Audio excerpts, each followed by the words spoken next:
तो दोस्तों एक बार फिर आप सभी का स्वागत है। दोस्तों जैसा कि आपको मालूम है, हम बाल विकास के 500 ऐसे महत्वपूर्ण प्रश्न उत्तर को कवर कर रहे हैं जो आपकी सीटेट और टेट की परीक्षा के लिए बहुत ही हेल्पफुल साबित होंगे। ये जो जितने भी क्वेश्चन हैं या तो एग्ज़ाम में पूछे गए हैं या फिर एग्ज़ाम में पूछे जाने की पूरी संभावना है। और आज हम बाल विकास का क्लास 2 कर रहे हैं। पहली क्लास हम कर चुके हैं जिसमें हमने 1 से लेकर 30 तक क्वेश्चन को कवर किया था। आज 31 से लेके हम 70 तक क्वेश्चन को कवर करेंगे। तो चलिए स्टार्ट करते हैं। पहला क्वेश्चन, मानसिक विकास का संबंध नहीं है। मानसिक विकास का संबंध किससे नहीं है?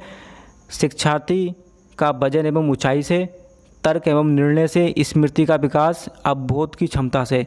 बालक का जो विकास का संबंध किससे नहीं है? बालक का विकास किससे नहीं है? तर्क, स्मृति, अवबोध, शिक्षार्थी। तो 4 ऑप्शन आपकी स्क्रीन पर हैं जिसमें से एक ऑप्शन सही है, बाकी 3 गलत। तो सही आंसर क्या होगा इसका? 5 सेकंड का समय आपके पास है। तो सही आंसर होगा इसका शिक्षार्थी का वजन एवं ऊंचाई से। ये कोई संबंध नहीं है बालक के विकास से। ठीक है। 32 देखते हैं। 32, मनुष्य के शरीर में हड्डियों की संख्या कम से कम होती है। मनुष्य के शरीर में जो हड्डियां हैं वो कम से कम होती हैं। कौन सी अवस्था में होती हैं? सहजावस्था, बाल्यावस्था, किशोरावस्था के बाद या फिर प्रौढ़ावस्था। 4 ऑप्शन आपकी स्क्रीन पर हैं जिसमें से एक ऑप्शन सही है, बाकी 3 गलत। तो सही आंसर क्या होगा इसका? ऑप्शन 32 का 4, प्रौढ़ावस्था। क्वेश्चन नंबर 33 के लिए जाएंगे। किशोर अवस्था की प्रमुख समस्या है। किशोर अवस्था की प्रमुख समस्या क्या है? वजन बढ़ने लगता है या फिर शिक्षा की कमी होती है या ज़्यादा, समायोजन या अच्छे परिणाम देने की। 4 ऑप्शन आपके सामने हैं। तो 33 का सही आंसर होगा इसका ऑप्शन सी, समायोजन। क्वेश्चन नंबर 34, किशोर अवस्था। किशोर अवस्था बड़े संघर्ष, तूफान और विरोध की अवस्था है। ये किसने कहा? Skinner, Stanley hall, E.L. Kilpatrick या फिर थॉर्नडाइक। 4 ऑप्शन आपके सामने। सही आंसर क्या होगा? तो 34 का सही आंसर होगा क्वेश्चन नंबर 34 का बी, स्टैनली हॉल। बहुत बार एग्जाम में ये क्वेश्चन पूछा जाता है, बहुत इंपॉर्टेंट क्वेश्चन है। 35 देखेंगे अब। क्वेश्चन नंबर 35, जिन पियाजे के अनुसार संज्ञानात्मक विकास की अवस्थाएं हैं। जिन पियाजे के अनुसार संज्ञानात्मक विकास की कितनी अवस्थाएं हैं? 4, 3, 2 या फिर 5। तो संज्ञानात्मक विकास की अवस्थाओं के बारे में कल हम पहले क्लास में डिस्कस कर चुके हैं। तो इसकी अवस्था है 4। ठीक है ना? कौन कौन सी होती है? 0 से 2 वर्ष होती है, ये होती है इंद्रिय गामक अवस्था। और 2 से 7 वर्ष होती है, ये होती है पूर्व संक्रियात्मक अवस्था। और 7 से 11 होती है मूर्त संक्रियात्मक अवस्था। और 11 से 15 होती है, ये होती है औपचारिक या फिर अमूर्त संक्रियात्मक अवस्था। ठीक है ना? तो राइट आंसर क्या होगा? 4। क्वेश्चन नंबर 36 के लिए जाएंगे। इरिक्सन के अनुसार कौन सी अवस्था में बालक अधिक पहल करता है? ठीक है, कौन सी अवस्था में बालक क्या अधिक पहल करता है लेकिन बहुत सशक्त भी हो सकता है, जो दोष भावनाओं की ओर ले जाता है। ठीक है ना? तो सही आंसर क्या होगा इसका, वो आपको बताना है। 18 माह से 3 वर्ष तक, 3 से 6 वर्ष तक, पहल बनाम दोष, या फिर 6 से 12 वर्ष तक, या फिर किशोर अवस्था। कौन सा होगा ये आपको बताना है 36 का। तो 36 का सही आंसर होगा ऑप्शन बी, 3 से लेकर 6 वर्ष तक। क्वेश्चन नंबर 37 देखेंगे। मानसिक विकास को प्रभावित करने वाले कारण कौन नहीं है? मानसिक विकास को प्रभावित करने वाला कौन सा कारण नहीं है? परिवार का वातावरण, धार्मिक वातावरण, परिवार की सामाजिक स्थिति या फिर परिवार की आर्थिक स्थिति। 4 ऑप्शन आपके सामने है, सही आंसर आपको बताना है। तो सही आंसर क्या हुआ? ऑप्शन बी, धार्मिक वातावरण। क्वेश्चन नंबर 38 देखेंगे। नैतिक तर्क का अवस्था का सिद्धांत किसने दिया? नैतिक तर्क की अवस्था का सिद्धांत किसने दिया? नैतिक तर्क की अवस्था का सिद्धांत किसने दिया? ठीक है ना? कोहलबर्ग, एरिक एरिक्सन, फ्राइड या फिर पॉवलोव। 38 का राइट आंसर होगा नैतिक तर्क, ठीक है ना। तो सही आंसर होगा ऑप्शन ए, ठीक है। 39 देखेंगे। वंशानुक्रम से संबंधित प्रयोग चूहों पर किसने किया? वंशानुक्रम से संबंधित बहुत इजी क्वेश्चन है, आपको सबको पता होगा। कार्ल पियर्सन ने, मैकडूगल, मेंडल या फिर पॉवलव। 4 ऑप्शन आपके सामने हैं। सही आंसर क्या होगा 39 का सी, मेंडल। 40 का कौन सा ऊर्जावान मित्रवत बालक का लक्षण नहीं है? कौन सा ऊर्जावान मित्रवत बालक का लक्षण नहीं है? खुशमिजाज, सामाजिक, आसानी से चिढ़ने वाला, ऊर्जा का उच्च स्तर। तो सही आंसर क्या होगा वो आपको बताना है। 40 का सही आंसर होगा 40 का सी, आसानी से चिढ़ने वाला। क्वेश्चन नंबर 41 देखेंगे। किशोर अवस्था प्रारंभ हो जाती है। किशोर अवस्था कब से प्रारंभ होती है? 10 वर्ष से।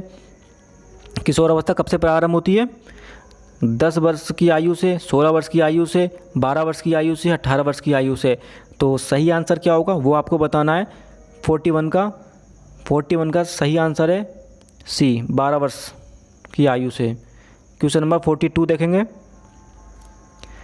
पूर्णतया प्रकाशशील व्यक्ति का संप्रत्यय किसने दिया? पूर्णतया प्रकाशशील व्यक्ति का संप्रत्यय किसने दिया?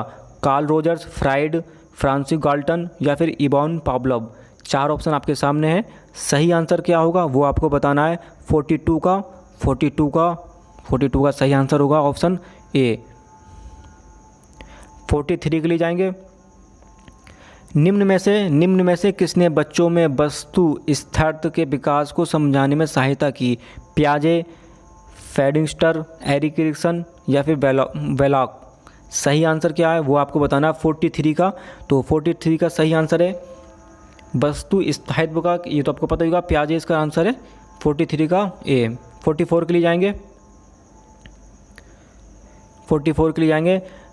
सूर्य बच्चे के साथ साथ चलता है, उसके मुड़ने का अनुकरण करता है और बच्चे की बात सुनता है। ये कथन बालक की किस लक्षण की ओर इंगित करता है? ठीक है ना। क्या है? सूर्य बच्चे के साथ साथ चलता है, उसके मुड़ने का अनुकरण करता है और बच्चे की बात सुनता है। बालक, यह कथन बालक की किस लक्षण की ओर इंगित कर रहा है? ठीक है ना। उसे क्या है? परम केंद्रितता है, सजीव चिंतन है या फिर वस्तु स्थैर्थ है। तो सही आंसर क्या होगा इसका वो आपको बताना है। तो राइट आंसर इसका 44 का सी, सजीव चिंतन। 45 के लिए जाएंगे। 45 किसने दावा किया कि सभी भाषाओं में सभी भाषाओं में होने वाले कुछ सार्वभौमिक जन्म गुण जन्मजात होते हैं? किसने दावा किया था कि सभी भाषाओं में होने वाले कुछ सार्वभौमिक गुण जन्मजात होते हैं? Skinner, Albert Bandura, Noam Chomsky या फिर टॉलमैन, E.C. टॉलमैन। 45 का सही आंसर होगा C, Noam Chomsky. Question number 46 Freud के अनुसार निम्न में से कौन सी विकास की अवस्था में बच्चों का ध्यान जननांगों की तरफ होता है? फ्राइड के अनुसार कौन सी अवस्था में बच्चों का ध्यान जननांगों की तरफ होता है? जननांगों की तरफ होता है। मुख्य, गुदीय, लैंगिक या फिर प्रस्तुति। तो सही आंसर होगा 46 का सी, लैंगिक। क्वेश्चन नंबर 47 के लिए जाएंगे। निम्न में से कौन सा बच्चों हेतु ब्लेजबर बुद्धि मापनी की एक निष्पादन मापनी है? अंगगणितीय, सादृश्य समानता, शाब्दिक तर्क या फिर चित्रपूर्ति। तो 47 का सही आंसर क्या होगा? 47 का सही आंसर है ऑप्शन डी, चित्रपूर्ति। क्वेश्चन नंबर 48 के लिए जाएंगे। बाल मनोविज्ञान का डेक्स सिद्धांत प्रारंभ के 4 से 5 वर्ष के अनुभवों पर आधारित होता है। मनोविश्लेषणात्मक, व्यवहारात्मक, क्रांतिक अथवा समूह संज्ञानात्मक। किससे होता है? इन चारों में से आपको एक बताना है, सही आंसर एक है। तो 48 का सही आंसर है ऑप्शन ए। 48 का सही आंसर है ऑप्शन ए, मनोविश्लेषणात्मक। बाल मनोविज्ञान का मनोविश्लेषणात्मक सिद्धांत प्रारंभ के 4 से 5 वर्षों के अनुभवों पर आधारित होता है, ऑप्शन ए। 49 जाएंगे, 49 को देखेंगे। ए बायोग्राफिकल स्केच ऑफ इन्वेंट किसने लिखी? ये पुस्तक है, ये पुस्तक किसने लिखी? फ्रायर, सीन, डर्बिन या फिर स्टर्न। तो 49 का सही आंसर क्या होगा? 49 का सही आंसर है सी, डर्बिन। क्वेश्चन नंबर 50 के लिए जाएंगे। क्वेश्चन नंबर 50, मानकीकृत परीक्षण का अर्थ है। मानकीकृत का जो परीक्षण है उसका अर्थ क्या है? विश्वसनीयता है, वैधता है, मानक है या फिर उपरोक्त सभी है। 50 का सही आंसर होगा ऑप्शन डी, उपरोक्त सभी। क्वेश्चन नंबर 51, किस मनोवैज्ञानिक के अनुसार विकास एक सतत और धीमी प्रक्रिया है? किस मनोवैज्ञानिक ने कहा था कि विकास क्या है? सतत एवं धीमी प्रक्रिया है। कार्लसोनिक, पियाजे, स्किनर या फिर हरलॉक। 4 ऑप्शन आपके सामने है, सही आंसर क्या होगा वो आपको बताना है। तो 51 का सही आंसर है सी, स्किनर।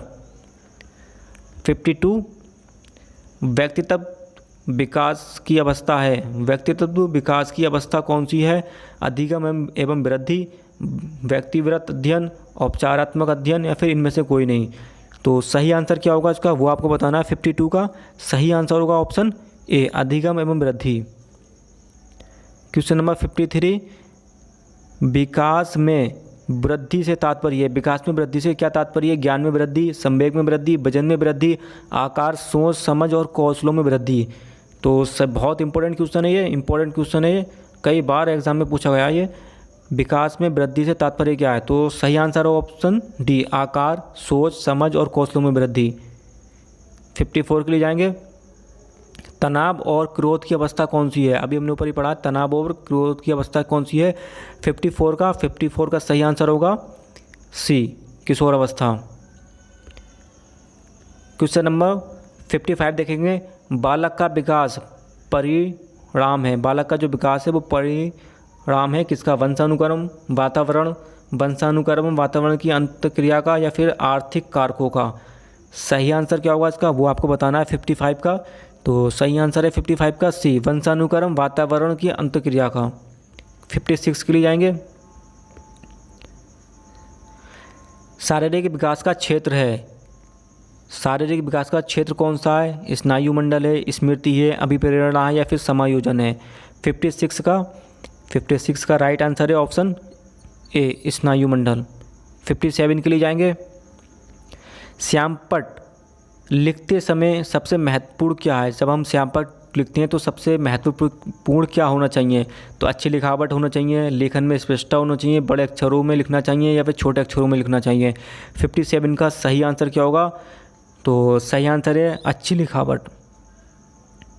58 के लिए जाएंगे। शरीर के आकार में वृद्धि होती है क्योंकि शरीर के आकार में वृद्धि होती है क्योंकि शरीर और शारीरिक और गत्यात्मक विकास होता है, संवेगात्मक विकास होता है, संज्ञानात्मक विकास होता है या फिर नैतिक विकास होता है। इसमें से कौन सा विकास होता है? शरीर में वृद्धि होती है। तो 58 का सही आंसर होगा ऑप्शन ए, शारीरिक और गत्यात्मक विकास। 59 के लिए जाएंगे। पियाजे के संज्ञानात्मक विकास के अनुसार संवेगी क्रियात्मक अवस्था है। अभी हमने ऊपर ही पढ़ा था ये। पियाजे के संज्ञानात्मक विकास के अनुसार संवेगी क्रियात्मक अवस्था कौन सी है? जन्म से 2 वर्ष है, 2 से 7 वर्ष है, 7 से 11 वर्ष है या फिर 11 से 16 वर्ष है। तो सही आंसर क्या हुआ इसका 59 का? तो सही आंसर है ऑप्शन ए। निम्न में कौन सा कथन सत्य है? इसमें सत्य पहचानना है। लड़के अधिक बुद्धिमान होते हैं, ठीक है, लड़कियां अधिक बुद्धिमान होती हैं, बुद्धि का लिंग से संबंध नहीं होता है, सामान्यतः लड़के लड़कियों से अधिक बुद्धिमान होते हैं। 60 का बहुत इंपॉर्टेंट है, सी-टेट और टेट में कई बार पूछा गया है ये परीक्षा में कई बार पूछा गया है क्वेश्चन। तो 60 का सही आंसर होगा ऑप्शन सी, बुद्धि का लिंग से संबंध नहीं है। क्वेश्चन नंबर 61, परामर्श का उद्देश्य क्या है? परामर्श का मतलब सलाह, बच्चों को समझाना है, बच्चों की कमियों के कारण पता लगाना है, बच्चों के समायोजन में सहायता करना या फिर उपरोक्त सभी। 61 का सही आंसर क्या होगा? ये आप सभी लोग सही देंगे। तो 61 का सही आंसर है ऑप्शन डी। 61 का सही आंसर क्या है? Option D. 62 के लिए जाएंगे। बच्चों में नैतिकता की स्थापना के लिए सर्वोत्तम मार्ग कौन सा है? बच्चों में जो नैतिकता की स्थापना होती है उसमें सर्वोत्तम यानी कि सबसे अच्छा मार्ग कौन सा है? उन्हें धार्मिक पुस्तक पढ़ाना चाहिए, शिक्षक का आदर्श रूप में व्यवहार कराना, ठीक है, उनका मूल्य शिक्षा पर मूल्यांकन कराना, उन्हें प्रातःकालीन भाषा में उपदेश देना।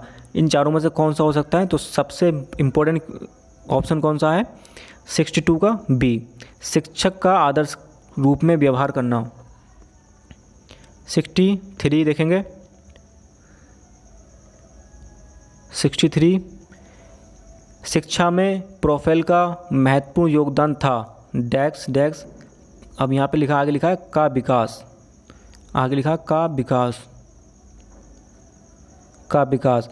शिक्षा में प्रोफेल का महत्वपूर्ण योगदान था डैक्स का विकास। व्यावहारिक स्कूल, पब्लिक स्कूल, किंडरगार्टन या फिर लैटिन स्कूल। 4 ऑप्शन आपके सामने ही, तो सबको पता होगा प्रोफाइल का, ठीक है। तो 63 का सी होगा किंडरगार्टन। 64 के लिए जाएंगे। एक अच्छा अध्यापक विद्यार्थियों के मध्य बढ़ावा देता है। एक अच्छा अध्यापक की क्या पहचान है? वो क्या करता है? प्रतियोगिता की भावना जागृत करेगा, या फिर सहयोग की भावना, प्रतिदिनता की भावना करेगा, या फिर तटस्थ भावना करेगा। तो सही सबसे अच्छे शिक्षक की पहचान क्या है? 64 का बी होगा, सहयोग की भावना, ठीक है। 65 के लिए जाएंगे। शिक्षक का अति महत्वपूर्ण उद्देश्य कौन सा है या फिर क्या है?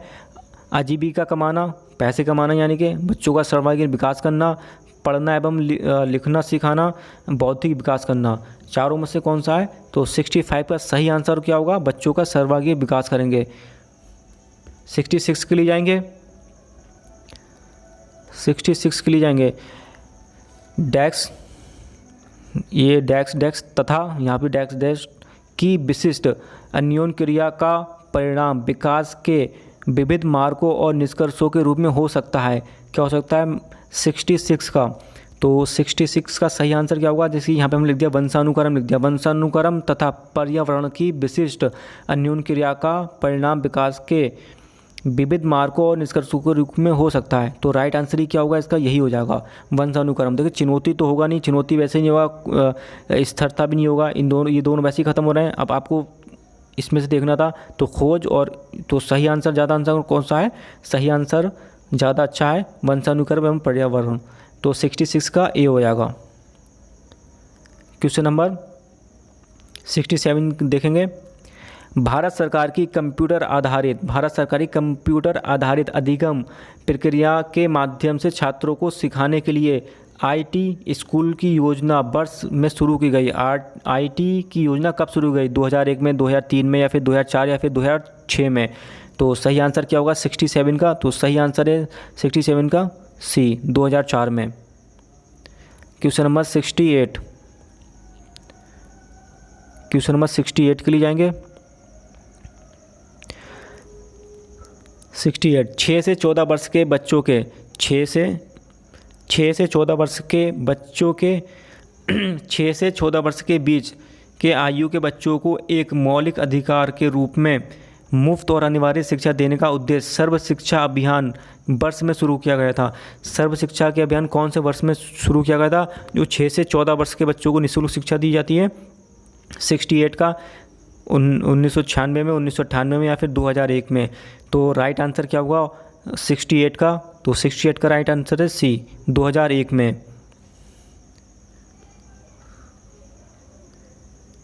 क्वेश्चन नंबर 69, स्तरीय गुणवत्तापर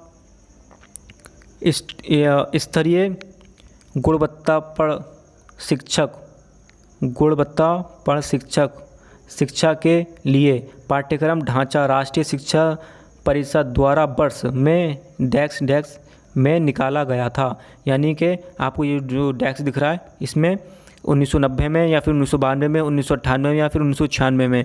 तो सही आंसर क्या होगा इसका वो आपको बताना है। 69 का सही आंसर है 1998 में। क्वेश्चन नंबर 70 देखेंगे। आज का ये लास्ट क्वेश्चन है हमारा। निम्नलिखित में से कौन सा महत्वपूर्ण प्रभाव शिक्षण की प्रभावकारिता पर निर्भर करता है या फिर करती है? विद्यालय की संरचना, शिक्षक को विषय की समझ, शिक्षक की योग्यता, शिक्षक की लिखावट। तो सही आंसर क्या होगा? देखिए लिखावट तो कोई वो नहीं है, ठीक है ना। विद्यालय की संरचना भी कुछ नहीं, ठीक है ना। तो बी और सी में देखना है आपको 70 का। शिक्षक की योग्यता नहीं, शिक्षक को विषय की समझ होना चाहिए, ठीक है। अब शिक्षक को विषय की समझ ही नहीं होगी तो कैसे बच्चे उससे सेटिस्फाई होंगे। तो ये आज का हमारा लास्ट क्वेश्चन था। तो आपको कैसा लगा कमेंट बॉक्स में ज़रूर बताइएगा, आपके कितने क्वेश्चन सही हुए। अगर आपको मेरी वीडियो पसंद आए तो लाइक कीजिएगा, सब्सक्राइब कीजिएगा और लोगों को शेयर कीजिएगा।